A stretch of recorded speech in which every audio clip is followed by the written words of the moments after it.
अस्सलाम वालेकुम दोस्तों, मेरा नाम डॉक्टर अली असगर है और आज की इस वीडियो में हम डिस्कस करने जा रहे हैं डाइजेस्टिव सिस्टम के लेक्चर नंबर 5 को, जिसमें हम लार्ज इंटेस्टाइन के टॉपिक को डिस्कस करने जाएंगे। याद रहे इससे पहले हमने अपनी डिस्कशन स्मॉल इंटेस्टाइन के फंक्शन तक जो है वो मुकम्मल की थी और आज के इस लेक्चर में लार्ज इंटेस्टाइन को शुरू करना है। तो आज के इस लेक्चर को शुरू करने से पहले आपसे एक मरतबा रिक्वेस्ट करेंगे कि अगर आपने अब तक हमारे इस चैनल को सब्सक्राइब नहीं किया, जो कि सिंध बोर्ड टीचिंग के नाम से है, तो काइंडली आज ही आप हमारे इस चैनल को सब्सक्राइब करें और साथ ही साथ बेल आइकन को लाजमी क्लिक करें ताकि हमारी अपलोड करता तमाम इंपॉर्टेंट वीडियोस की नोटिफिकेशन भी आपको रिसीव होती रहे। तो आइए हम स्टार्ट करते हैं लार्ज इंटेस्टाइन के टॉपिक को।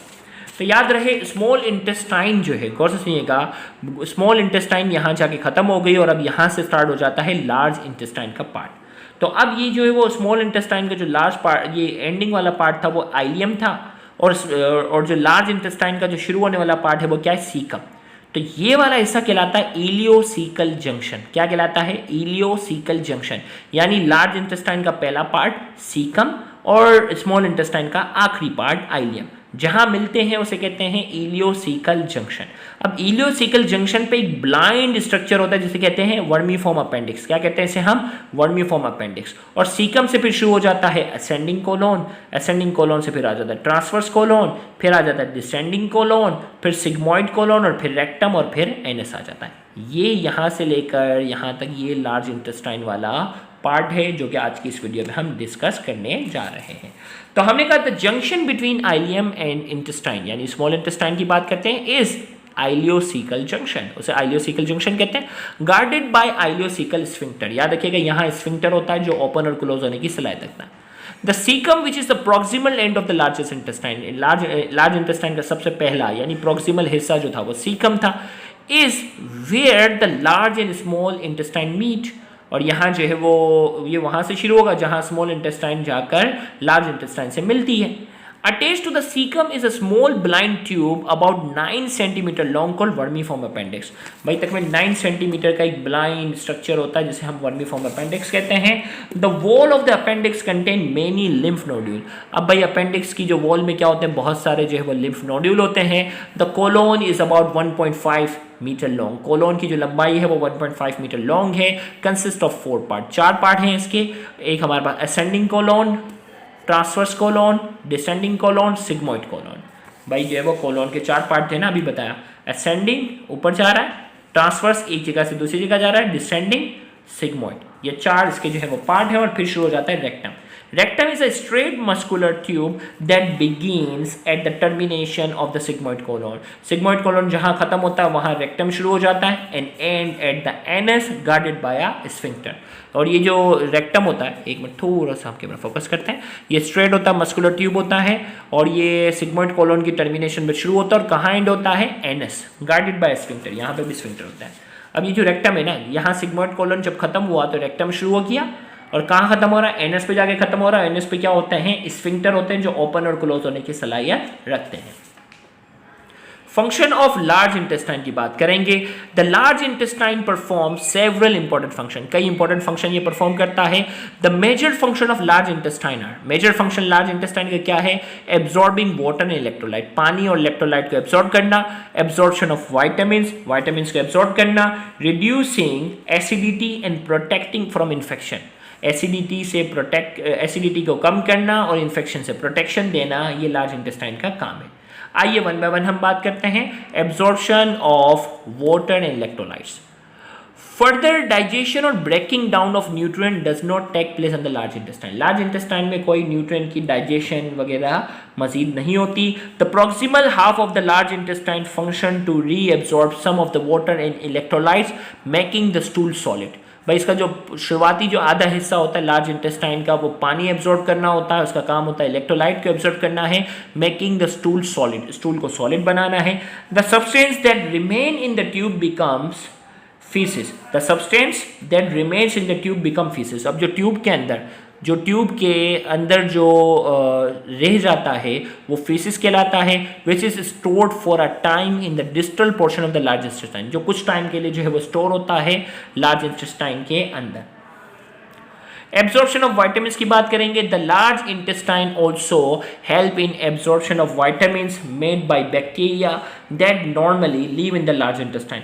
लार्ज इंटेस्टाइन जो है वो क्या करता है, also help in absorption of vitamin, vitamin की एब्जॉर्प्शन में हेल्प करता है, मेड बाय बैक्टीरिया, जो बैक्टीरिया बनाते हैं, that normally live in large intestine, large intestine के अंदर कुछ बैक्टीरिया पाए जाते हैं जो विटामिन बनाते हैं उसको एब्जॉर्ब करते हैं।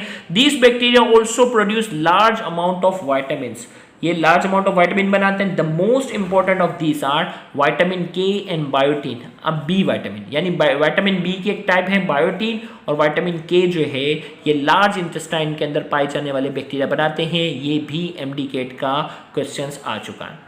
Reduce acidity and protecting from infection की बात करेंगे, the mucosa of large intestine also, भाई क्या सिक्रीट करता है, secrete bicarbonate to neutralise the increase acidity resulting from the formation of these fatty acid and other digestive component at earlier part of the intestine.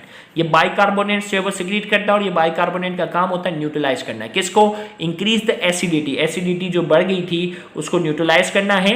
और ये क्यों बढ़ी थी, resulting from the formation of these fatty acid, fatty acid जो fat digest होता है ना उसके डाइजेशन के नतीजे में जो फैटी एसिड बनी थी उस वजह से एसिडिटी बढ़ गई थी। And other digestive component at earlier part of the intestine, intestine के जो अर्लियर पार्ट में जो एसिडिक फूड आता है उससे भी जो एसिडिटी होती है उसको न्यूट्रलाइज करना।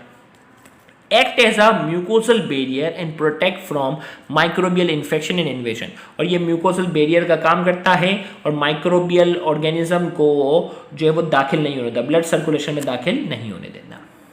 अब आते हैं डिफिकेशन रिफ्लेक्स। डिफिकेशन का मतलब वेस्ट प्रोडक्ट को बॉडी से रिमूव करना। अब एडल्ट के अंदर किस तरीके से होगा और इन्फेंट के अंदर किस तरीके से होगा। When it is appropriate a person usually can initiate the defecation reflex, जब एक सुटेबल टाइम आता है तो डिफिकेशन रिफ्लेक्स स्टार्ट होता है। और डिफिकेशन की स्पेलिंग नॉर्थ अमेरिकन के अंदर ये डिफिकेशन की स्पेलिंग ये है, जबकि ब्रिटेन स्पेलिंग ये है। By holding a deep breath and contracting the abdominal muscle, the action increases the internal pressure and forces the faeces into rectum. भाई डीप ब्रेथ और एब्डोमिनल मसल को कॉन्ट्रैक्ट करने के नतीजे में क्या होता है, प्रेशर बढ़ जाता है और जो फीसिस को, लार्ज इंटेस्टाइन के फीसिस को रेक्टम में लेकर आता है। When the rectum is filled, rectum जब भर जाता है, इट्स वॉल इज डिस्टेंडेड, इसकी वॉल डिस्टेंड होती है and defecation reflex is trigger, defecation के रिफ्लेक्स स्टार्ट होते हैं।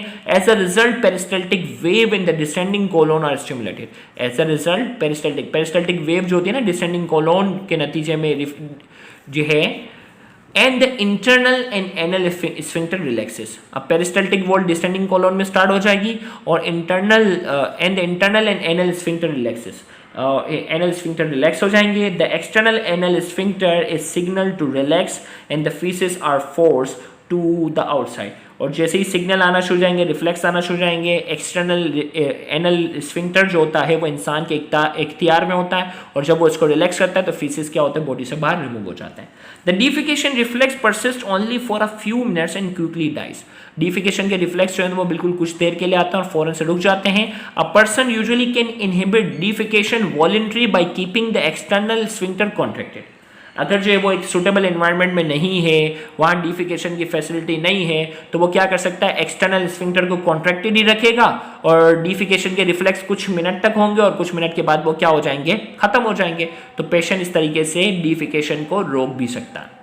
Defecation reflex in infant. In infant, the defecation reflex causes automatic emptying of the lower bowel at inconvenient time during the day because of lack of conscious control exercise through voluntary contraction of the external anal sphincter. Infant के अंदर क्या होता है, defecation reflex जो होता है वो automatic empty कर देता है लोअर बाउल की इनकन्वीनियंट टाइम पे during the day because of lack of conscious control exercise. अब बच्चों को तो ये नहीं पता ना, अगर ये डिफिकेशन, एडल्ट तो डिफिकेशन रिफ्लेक्स को रोक सकता है, डिफिकेशन को होल्ड कर सकता है, लेकिन बच्चों को नहीं पता होता, लिहाजा वो क्या होता है कि बच्चों में जो है वो इनकन्वीनियंट टाइम पे भी वो डिफिकेशन करते हैं। इसीलिए छोटे बच्चों को क्या करते हैं, पेम्पर वगैरह जो है वो क्या करते हैं, पहनाया जाता है। तो यहाँ जाकर जो है वो डाइजेस्टिव सिस्टम वाला जो है वो पार्ट हमने फेडरल बोर्ड की बुक से जो है वो मुकम्मल किया। MD CAT point of view से हमने ये सारी डिस्कशन की। इंशाल्लाह अगले आने वाले जो लेक्चर्स होंगे उसमें हम रोल ऑफ एक्सेसरी ग्लैंड, यानी एक्सेसरी ग्लैंड जिसमें लीवर, जिसमें गॉल ब्लैडर, जिसमें पैंक्रियास, उन तमाम का डाइजेशन के अंदर क्या क्या रोल था, उन तमाम चीज़ों को हम डिस्कस करेंगे। तो उन लेक्चर्स को भी देखना मत भूलिएगा। उम्मीद करते हैं आज की ये लेक्चर आपके लिए काफ़ी ज़्यादा इंफॉर्मेटिव होगा। Thank you very much. अल्लाह हाफ़िज़।